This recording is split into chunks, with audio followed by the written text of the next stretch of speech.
All right, why don't we get started? Good morning, good afternoon. Welcome, everyone. Thank you for joining us on V2's webinar, Rethinking Research, an integrated communications approach to your data. If you're here, you probably either use and appreciate data for brand storytelling or are interested in exploring how it can be used. And we have a great conversation planned today around survey, market research, proprietary data, how all of that can be used to not only generate a great earned media campaign or create a good asset that's used for demand or sales, but how research can really be maximized and used across a number of channels if it's done right and well integrated.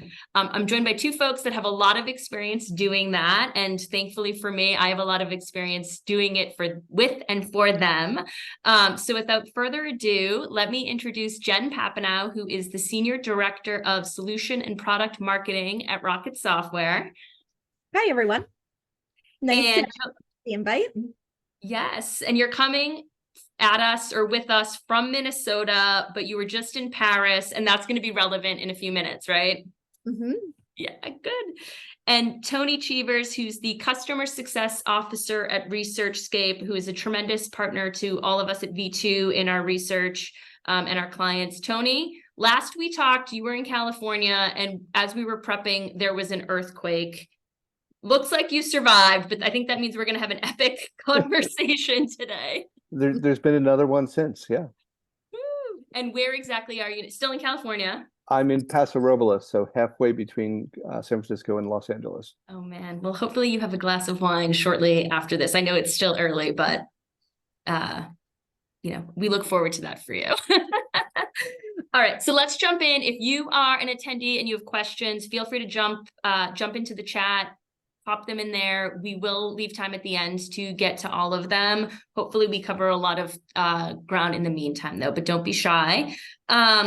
Before we go too deep into how we maximize research and make the most of it, I think it would be helpful to hear from you both on how you define data and brand storytelling. Is it surveys? Is it proprietary data? Is it something else or all of those things? Tony, maybe we start with you. I feel like you maybe have a biased perspective, but how do you think about data for brand storytelling? I always like to think about, if you watch any political news, you'll see a politician, instead of saying, this is the issue, they'll say, this single mom in Ohio experiences the issue this way. So they're bringing characters and themes into their brand storytelling. And that's what we feel like we're doing with our survey research. We also do focus groups and phone interviews, but it's bringing the story to life through real life experiences of the characters, the people, and the themes that they're sharing with you. Jen, how about you? Yeah, I would definitely agree. So we do try and weigh both the how our customers are engaging and leveraging our products and what results are they seeing. They're finding efficiencies, they're moving faster, they saved money, ROI, all of that great data. But we also are leaning heavily on this third-party research where we can come to the market with a unique point of view. What's interesting about that is that I think people gravitate towards that third-party data, especially because, well, your customer, they are your customer. Is there a bias?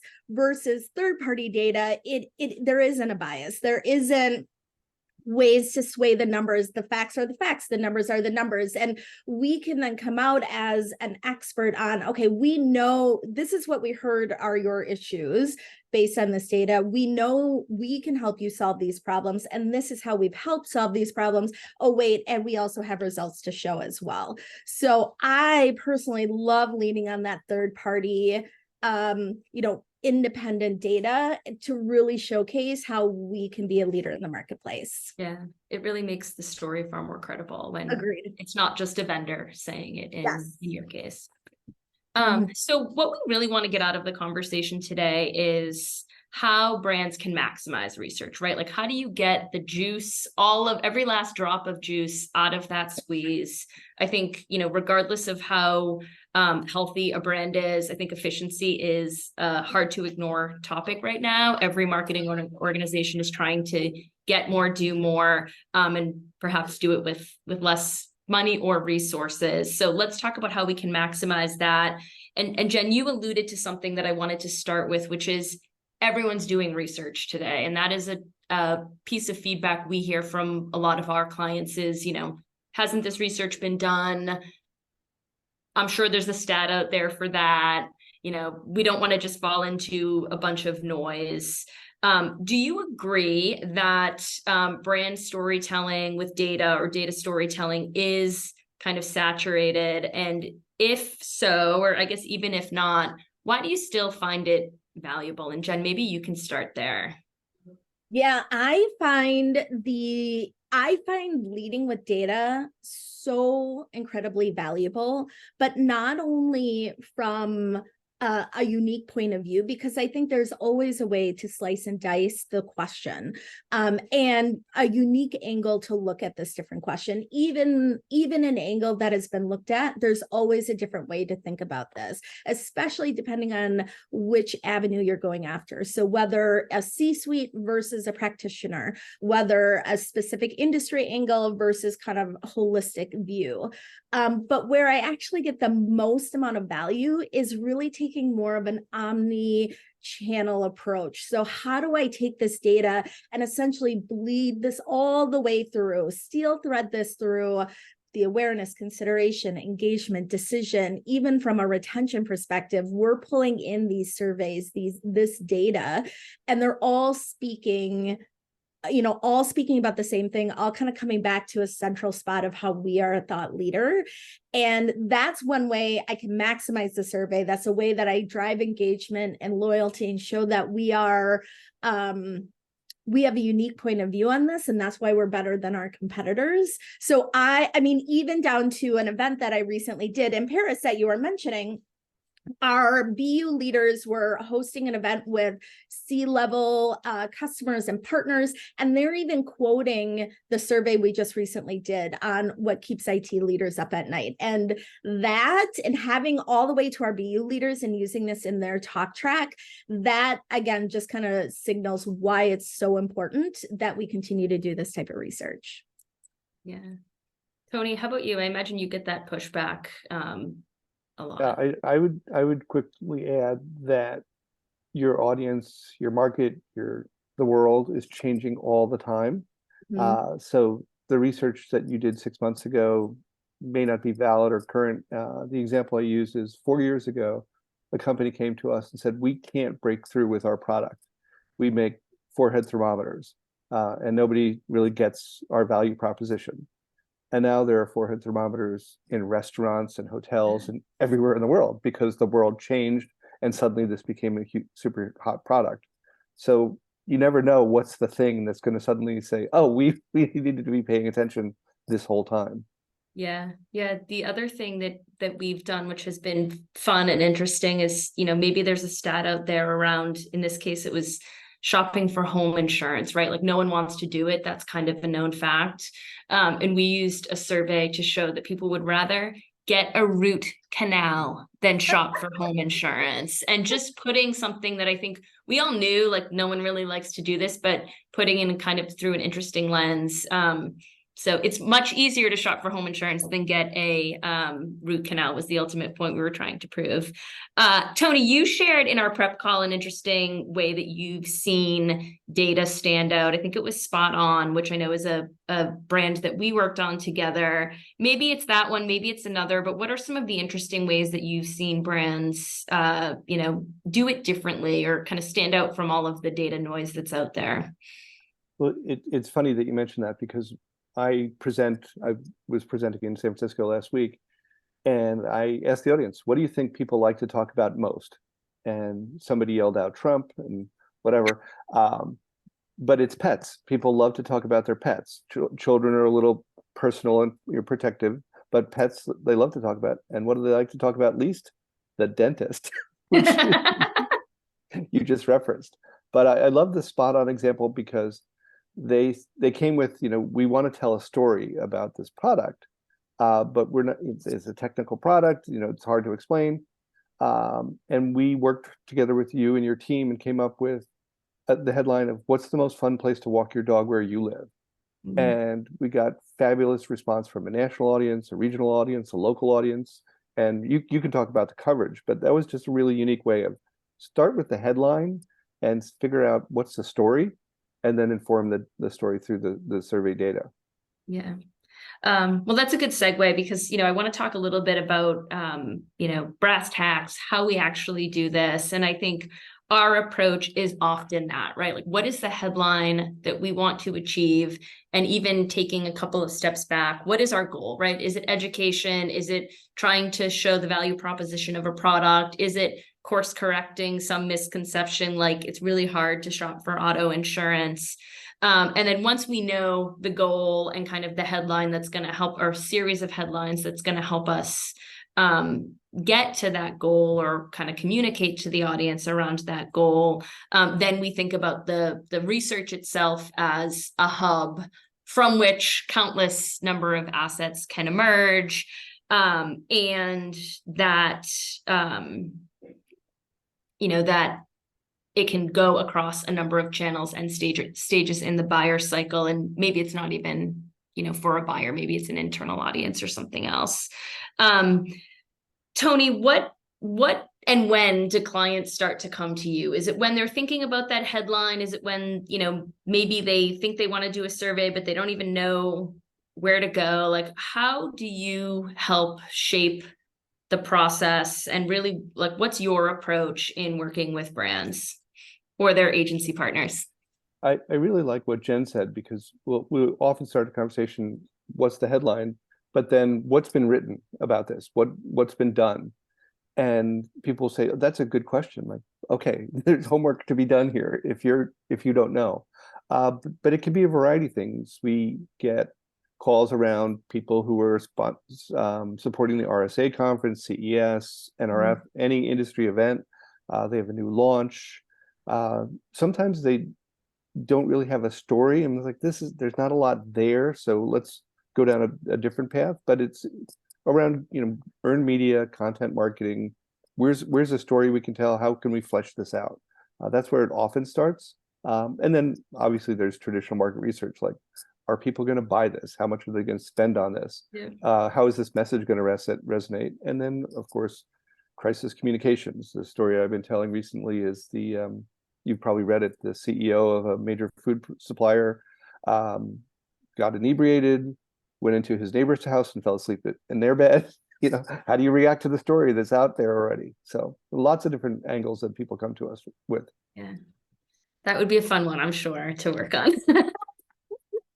Or a challenging one, I don't know. Yeah, how not to tell the story. Yeah. Jen, we've done, I think, 4 of these types of campaigns together now, maybe more. We had one that just launched yesterday, which we can encourage everyone to check out on Rocket Software's website and social. But how do you, think about research? I know often it is part of our planning process. We think about our big themes and what angles do we want to own, but maybe lend a little bit of insight into when you think about research or not, and how that fits into kind of the internal workflow that you have. Yeah, absolutely. So as I kind of mentioned before, I love research. I think it is such a golden goose when I think about, okay, the value that I and the team, whether it's from the awareness and PR perspective, whether it's the demand gen angle, again, whether it's retention, I usually start this right at the beginning. So knowing when I think about, as we're in the middle of 2024 planning, we have key themes, key solutions we want to be focused on for next year. I start thinking about what is that survey angle now, and what is that layout starting to look like as I think about 2024, and how can I stretch this across the year. I want to balance as well that it's not, okay, I'm over surveying, so then it gets lost and there's no value. But then there's the right balance of like, okay, if I have 2 marquee type surveys that will then add the halo effect to these campaigns, that's the value I start to lay out.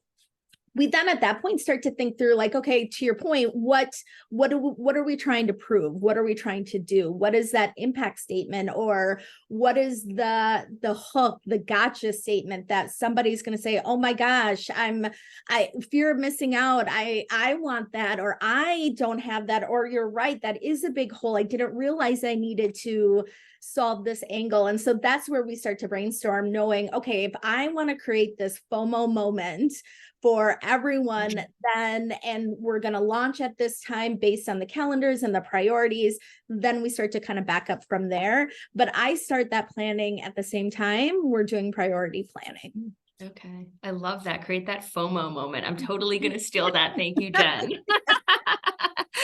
I guess I agree with everything. And I imagine Tony would too. I guess, how do you get everyone bought in internally? Like I think everyone on this webinar, I would imagine, is on board, right? Like they want to use data, they want to do research, they see the value, or at least the potential for their organization. But there are detractors, there's people that have to sign checks to make this happen, there's people who maybe don't agree with the angle of the survey. How do you, Jen, get folks rallied around? Have you run into that challenge? Would love to get your insight in removing those roadblocks. Absolutely. I think anyone who's trying to execute can understand there are going to be roadblocks that you're running into. A couple of different angles that I look into is getting buy-in and socializing early in the process. So as I'm socializing, okay, and aligning what are those priorities for next year, I'm aligning, this is how we're going to solve this, and that includes surveys. So right from the beginning, it's positioned more as an assumed close versus I'm asking, do you want to do this? We're doing this is the problem, and this is how we're going to solve it. And then this is what the plan looks like.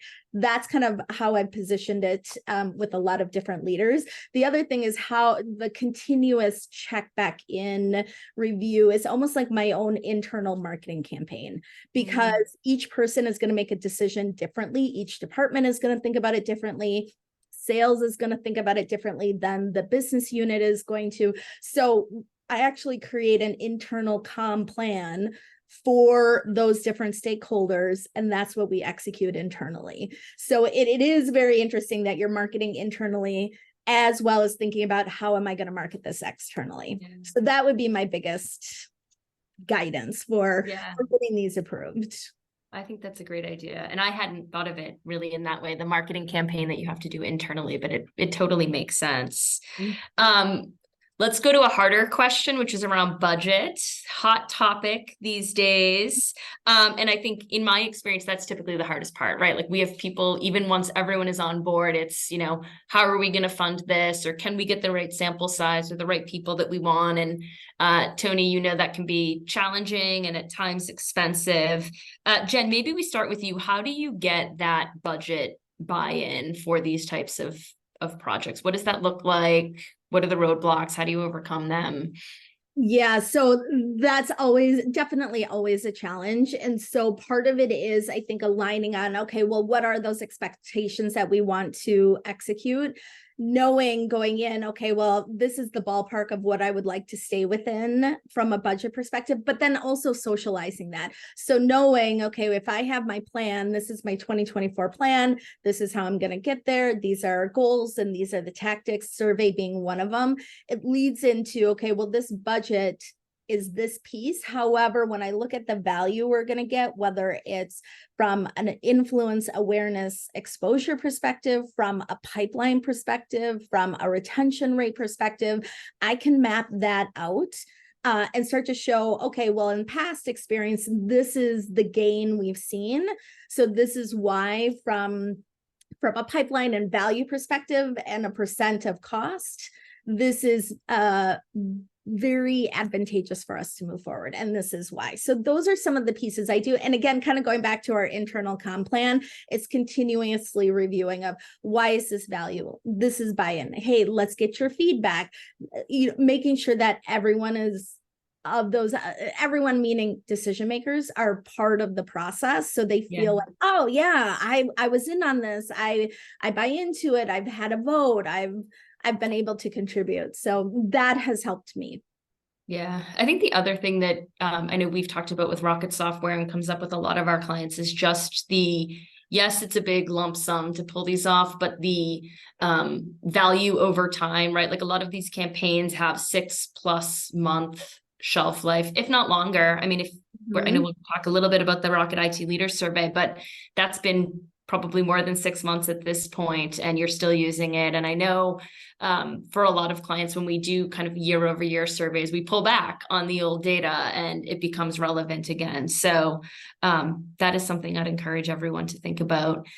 Tony, anything that Jen or I didn't mention that you're either advising clients to do when they're making the case for budget, or that you've seen done creatively in terms of how they're allocating the budget across different departments or otherwise?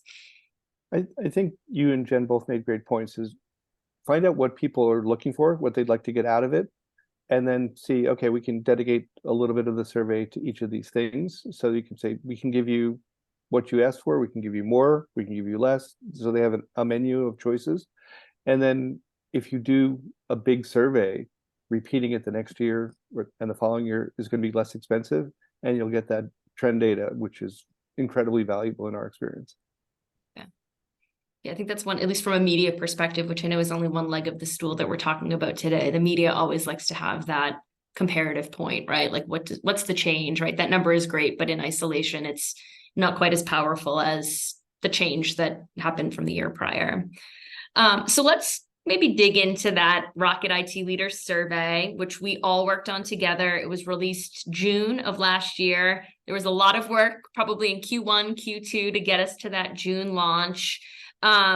It was 275 US IT leaders that we sampled. Tony will talk about that in a minute. And the genesis of this particular survey was really to support a major product launch. We wanted to kind of educate and show, Jen, to your point earlier, what some of the challenges in the market were, and without explicitly promoting the product, really open the door that this solution that Rocket Software was launching could help with all of the data management and modernization challenges that folks were having leading IT teams. So that really did start with the sample. And I know we spend a lot of time at the outset making sure we have the right people, the right volume. Tony, any guidance you can give to folks listening when it comes to identifying that sample? Obviously, there's titles, there's verticals, but what are you seeing in terms of sample sizes that resonate, in terms of like hacks for getting to the right people? So there's a couple things. We talked about starting with the headline. We find that so valuable because a lot of people come to us like, this is our ideal customer. We want to talk to 500 more people like this. And they may not be easily available. Since the pandemic and even before, we've found that C-suite people in enterprise companies, they're not picking up the phone to talk to us. They're not saying, I want 10 minutes out of my day to help Tony understand this situation better. So we typically talk about, it's easy and cost effective to reach out to anybody in a department. So if you just want to talk to people in IT, very cost effective. If you want to talk to people in IT in a specific industry, it gets a little bit more expensive. We do a lot of work in retail, and there's not as many IT people in retail as there are in finance, for example. So that becomes a little bit more expensive. And then if you want to talk to specific titles in specific industries, in specific departments, in specific company sizes, that's when it all starts to come together at that top of the pyramid cost. But we'll talk about, yes, you can get some of those C-suite people and then compare them to the people that are implementing the decision. And it'll be more cost effective, but you'll get a good cross section. And you'll not only get the person who's signing the check, but the person who's plugging things in and making sure it all works. So those are some of the things we talk about. I love that. One question that we didn't prep for, so hopefully you don't mind the curveball. We get asked a lot, and you probably do from us, around house lists, and that being a potential alternative, sometimes a more affordable one. Any guidance on house lists and using a brand or a company's, list of their customers that they already have, for example? So there's two things. One, you've seen our annual newsmaker report, and it talks about what journalists are trained to ask. So that audience knows you. So there is some bias in asking that audience. But the key challenge is you have that list, but we don't know how clean and current it is. So they may be responsive, they may be great. We've done work with a veterans organization. I used to work in the U.S. Department of Defense, and you would think veterans want to help other veterans. The response rate was 1 in 1,000 people were taking the survey. And we do work with a company that does cafeteria services for businesses. They get 1 out of 3 people respond to their houseless survey. People are passionate. Yeah. So the median is 6%. So 6 people out of 100. So if you want 100 responses, you need to survey X thousand people. But it's not going to tell a great story with journalists unless you bring in some recruited people and compare and contrast. So there's some things there, but the key is how clean and current is the list. Great. So the idea is there, you have the budget buy-in, you have the team buy-in, you have the concept. I think one of the things that worked well with the IT leaders survey, I think, was the close collaboration, Jen, between comms, which was internal, and the V2 agency, and demand. I know product was involved, kind of that complete storytelling package, right? Like, what was the media interested in? What would prospects be interested in? What do we need to make sure we convey from the product perspective? And that came to life through earned, owned, paid. We obviously got a lot of coverage. Can you talk a little bit about how you managed all of those different internal teams, less on the buy-in front, but on the launch, right? Like, part of making this a success is getting all of those wheels to move together at the same time and in the same direction. What did that look like at Rocket? Yeah, absolutely. So a big piece was actually building out the journey map of where, like, what is that journey people are coming in from, just coming to the website. They saw the press release, they're coming into the website, all the way through to they're talking to a sales rep, a deal is made, opportunity, close, and even retaining. And so what are those different touch points, and how do we weave in the survey into each of those different touch points? And then obviously changing, okay, well, the message for somebody who might currently be in pipeline and how we're positioning the survey is going to be different than somebody we're working on a retention activity or an existing customer versus a prospect. So we had almost like a journey of like, okay, if you're here, if yes, go left, if right, go, if no, go left. And it was a great way to start to see visually what is that journey people are going on, and then what are the right teams to pull in. So it was almost everybody within marketing got involved, whether it was our creative team, the web team, demand gen, field marketing, right, product marketing, retention team, the customer advocacy team. Everybody had a piece in this activity. And once they could see, okay, this is the story we're trying to tell, and at each of the different touch points, everyone was able to jump in and take their piece and own it. Take that, work on whatever they needed to do, start the execution program and process, and then come back, so that it was a fully orchestrated omni-channel activity.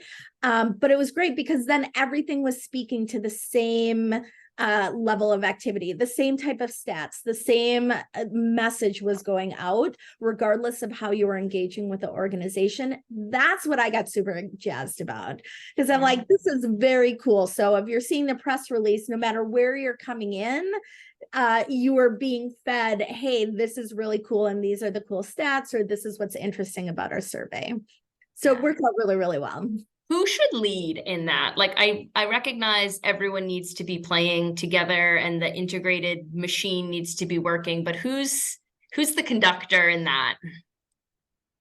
So I would say product marketing. Now I run product marketing, so I may be biased. I'm just going to say that. But the reason I say that is the way that the product marketing team has to see how we're taking things to market, whether it's from the business unit all the way through sales and everything in between. So they have this bird eye view of all of these different levers that need to be pulled. They have to roll all of that up and report out to the business unit along with sales. And so they're uniquely positioned to be able to orchestrate all of these different teams. So that's where I say, especially if you have a product marketing team that manages both solution level messaging along with product specific. I think that's the other piece. So the team that I manage manages solutions. So it's not just, okay, my BU and my 3 products are in this silo. You need to be able to have the team that kind of looks holistically solution level wise. That's the team that is going to be able to execute this type of program. Yeah, I couldn't agree more. Let's talk a little bit about results, impact. Maybe we can start with the IT leaders survey, and then Tony, you can add what others are looking at. I know we look at things like downloads, we look at things like traffic, we look at things like eyeballs on all of the ancillary pieces coming out of the reports that we do, and all of the related content, engagement with social. Jen, are there any particular areas where you see interest in from executives or the CMO, like what they want to look for in terms of impact, or with the particular survey that we're talking about where you've seen impact specifically? Yeah, so the impact was amazing, just to kind of in short, and we actually still feel the ripple of the impact. And like you were mentioning, that survey was executed and launched 6 months ago, and we're still feeling the positive results from that type of survey, not only from positioning our BU leaders with the press and with other publications for interviews and being that thought leader, from what we're seeing in the demand gen engine and being able again to see pipeline directly from these types of conversations, to being able to pull this into talk tracks at events. Again, signaling when we go to those large tier 1 events, we're able to really showcase our own leadership, separating our thought leadership, separating us from the crowd. If you think about going to some of these tier 1 large events, there are a lot of people talking about what keeps you up at night, hybrid cloud, some of these marquee conversations. Our own research separates us and helps us get more traffic. So out of, all these big rocks, we are far exceeding what we anticipated with a survey like this. So like I said, I love doing these surveys because they do add so much impact and value. That's great. Tony, anything that you're seeing in terms of how your clients are measuring, showing impact, kind of maximizing the juice out of the squeeze, to keep using that analogy? It's funny because I mentioned we do this newsmaker study every year of what are companies doing and what are journalists asked to look for. And we noticed in this year that Jen has mentioned several times demand gen. I think about a third of surveys that we look at, press releases that reference survey data, are using a lead gen form, and that's up over 100% over prior years. So it's an important thing, and more than 2/3 of companies aren't doing it. Yeah, which is crazy. It's a key thing that you can go back and say, look, we created this awareness, but we also got our salespeople 10 key decision makers to talk to, and people aren't doing it. And one of the other things is we'll see, okay, how do you get your story picked up? Are there infographics? Are there cut and paste bits that bloggers can use? And again, companies aren't doing it, and you sort of scratch your head and it's like, there's key things that make so much sense and you already have the bits to do it, and they still are not doing it. And lastly, they're not putting out their data on a timely basis. I think something like 30% of the surveys, 35, the press releases aren't going out for 90 days and after the data was collected. And going back to, we talked about timeliness earlier, it's just a gap that you're creating for yourself or your client. Yeah, especially in today's day and age.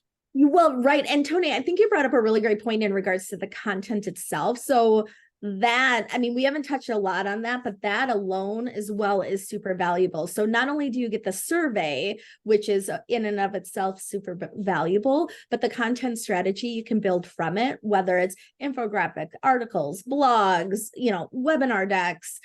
You can slice and dice that in so many ways that you have a 6-month calendar of new content you can create and use that as a reason to call, a reason to reach out, a reason that whether it's a rep using it or whether you're using it in your social channels and paid content.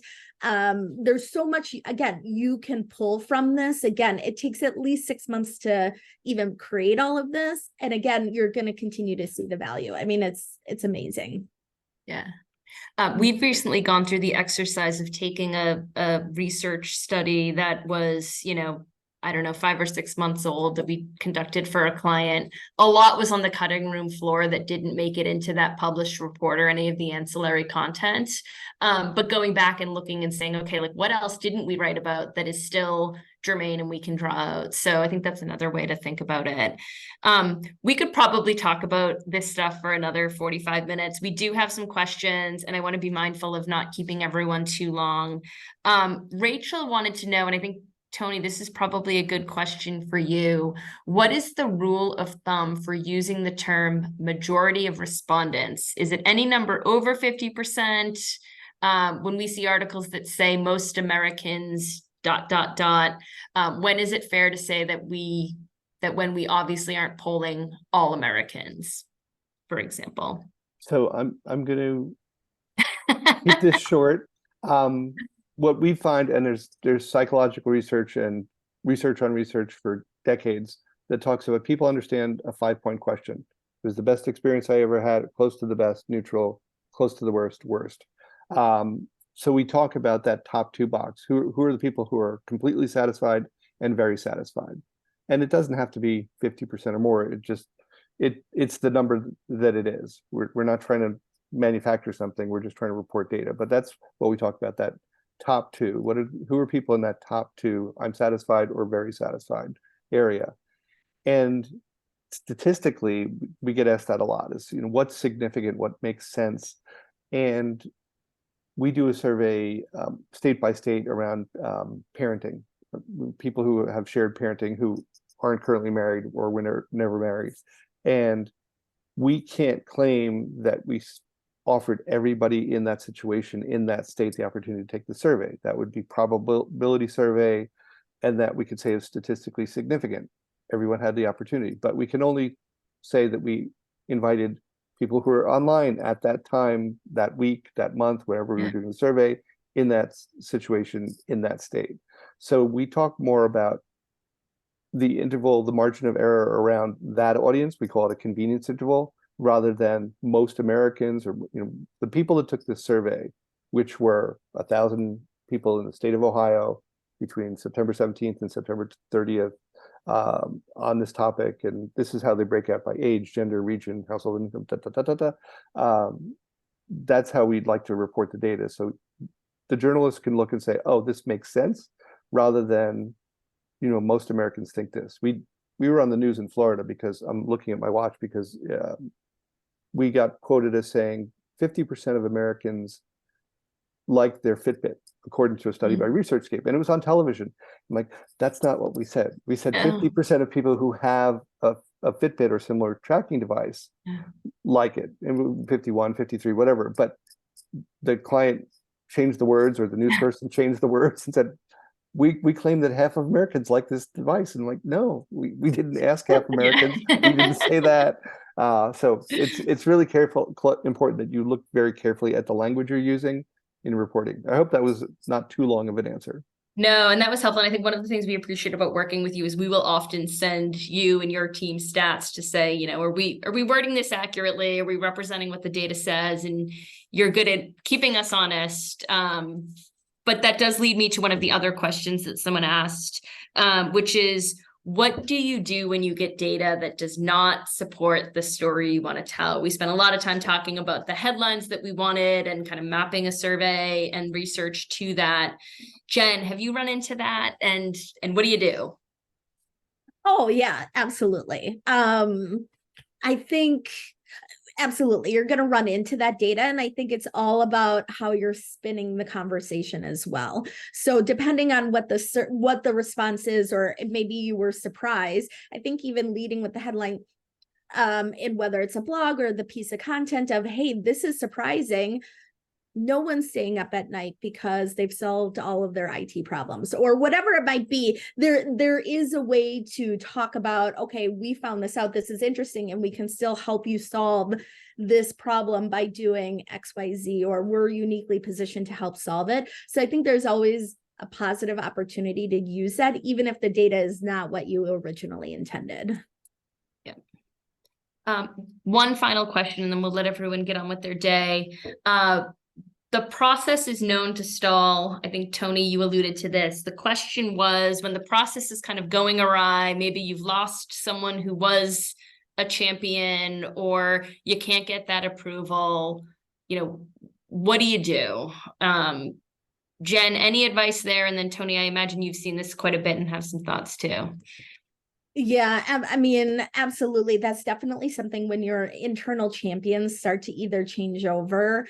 One big thing that I always like to push is we've had a date and a committed date. So there's that sense of urgency. If I'm marching to a date and everyone gets that angst when you get close to a date and you're running behind. So I definitely leverage that internally of, hair on fire, we're going to fall behind, and nobody wants to fall behind, even if it's a date I've set and we can move it.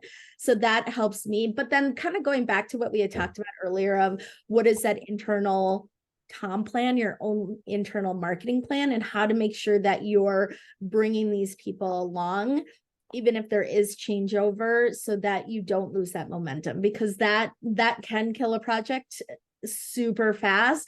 But if you're keeping people informed, marching towards the state, that's helped me keep these projects on the rails and meeting our deadline. Tony, anything else you'd add, or crazy kind of war stories you've seen overcome? Well, we always talk about, we see approval of the questionnaire, that's often the longest part of the process. It can take an hour or less, and it's taken 383 days. So that's the scope. But the challenge, I think Jen has talked about this in other conversations, is not only getting those stakeholders, but finding them where they live. Do they live on Slack? Do they live in email? Where do you have to meet them in person? And then working back from, the conference is on this day. We need 2 weeks to prepare our assets, and we need 2 weeks to do the survey. So let's start here and then have those milestones, like, okay, we're behind. We missed this milestone. We need you, Mr. and Mrs. CMO, to sign off today. What is it going to take to do that? Do I have to come to your office? Because things can go very wrong. But in the crisis scenario, when we had somebody call and say, CNN is in our driveway. Oh. we need to do a survey. How are people reacting to this story? Then you don't have that here. You're already on fire. So you want to get the fire out. But if it's a conference or there's a date, then let's work back from the date. But if it's just, we'd like to have some content, then, Jen or somebody has to be that shepherd to bring everybody along, in our experience. Yes. And the presumptive close, which you mentioned earlier, Jen, I'm a big fan of that. When you can use it, you can't always use it, but there's certain places where you can. Agree. Well, Jen, Tony, thank you so much. Appreciate your time, your input. Attendees, thank you for joining us. We'll be sending out follow-up to everyone with the recording. And I know I speak for V2 and I'll speak for Jen and Tony in this case, that would be happy to answer any questions we didn't get to. Thank you.